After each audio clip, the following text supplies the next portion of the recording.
Selamat siang, saya akan memberikan sedikit penjelasan ya terkait dengan keluhan yang sering kita rasakan ya. Sering lemas, sering merasa mual, kemudian ada terasa di perut sebelah kanan bawah ya, kemudian terasa nyeri ya. Saya coba dari awal dulu ya. Dan sebagai informasi bahwa sudah dilakukan pemeriksaan darah semua dalam batas normal, fungsi hati normal, fungsi ginjalnya juga normal. Jadi ketika kita merasakan keluhan seperti itu, maka yang pertama sekali yang harus kita tahu yaitu bahwa rasa lemas itu sebenarnya di sini, di otak kita. Jadi di bagian ini terlalu banyak hormon stresnya. Bisa karena hormon stres kortisol, bisa juga katekolamin. Dan itu akan membuat kita merasa lemas. Lalu ada rasa mual. Rasa mual karena di sini juga adalah pusat CTZ, chemoreceptor trigger zone. Itu yang membuat kita merasa mual. Karena apa? Karena hormon stres di sini meningkat.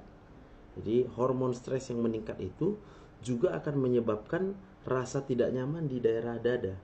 Karena banyak saraf yang dari otak ini kemudian dipengaruhi oleh kadar hormon stres yang tinggi, sehingga tanpa kita sadari itu kemudian akan memicu rasa nyeri, rasa tidak nyaman di daerah dada, bahkan sampai di daerah perut ini. Ini ada lambung, kemudian ini ada usus, ini usus besar kita, ini usus halus kita, dan itu semua hormon stres ini adalah mempengaruhi ya semua saraf, baik saraf sensorik maupun motorik, dan juga dia merupakan pengatur dari sistem saraf otonom. Jadi organ-organ vital kita itu kemudian akan bekerja sesuai dengan apa yang ada di dalam sistem limbik yang merah ini namanya ya. Jadi kemudian bisa rasa nggak nyaman, paha, bagian paha, punggung, telapak tangan ada kesemutan, kemudian paha kanan nyeri menjalar, terasa panas, otot berkedut semua, kepala juga seperti ada yang bergerak terus. Karena apa? Karena saraf-saraf kita ini semua dari kepala ini, dari otak ini, itu kemudian menuju ke seluruh organ tubuh. Jadi selama organ tubuh, jaringan tubuh kita itu ada sarafnya, maka otomatis ketika hormon stres kita naik tinggi, itu akan membuat semua saraf ini akan terangsang. Paru-paru, tenggorokan, kerongkongan, jantung, ini lever kita, ini lambung kita, ini ginjal kita, itu semua otomatis akan merasa sakit, padahal tidak ada penyakitnya ya.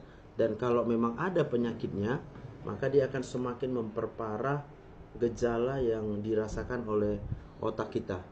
Jadi yang perlu dilakukan pada pasien seperti ini adalah kita udah minum obat, kita udah berobat kemana-mana, nggak sembuh juga. Udah banyak beli obat, bahkan yang di luar medis pun sudah kita beli. Maka saya sarankan kita menurunkan kadar hormon stres di otak kita ini tanpa obat, ya, tanpa obat.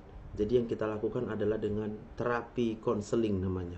Jadi saya akan berbicara dengan pasien langsung, boleh ke praktek saya, boleh juga melalui video call. Jadi sekalipun kita tidak di satu tempat, tetap bisa dilakukan terapi konseling ini. Silakan menghubungi nomor ini. Dan saya percaya hormon stres itu akan bisa kita gantikan dengan hormon serotonin, dopamin, endorfin. Kalau kadar endorfin di otak kita ini sudah naik tinggi, otomatis ya, yang pertama, segala rasa sakit bisa hilang. Yang kedua, kalaupun sudah berlangsung proses penyakit di seluruh tubuh kita, apakah itu autoimun, apakah itu kanker, apakah itu bersifat infeksi sekalipun, maka sistem imunitas kita akan bekerja dengan sempurna karena adanya hormon endorfin tersebut ya. Jadi demikian penjelasan singkatnya. Apa yang kita rasakan, rasa sakit padahal sudah diperiksa semua normal, darahnya normal, ginjal normal, hati normal, paru-paru normal, jantungnya normal, berarti kadar hormon stresnya terlalu tinggi ya. Jadi jangan menunda-nunda terlalu lama lagi, karena pada akhirnya hormon stres itu juga pasti akan merusak organ kita, terjadi komplikasi. Jadi jangan sampai terlambat.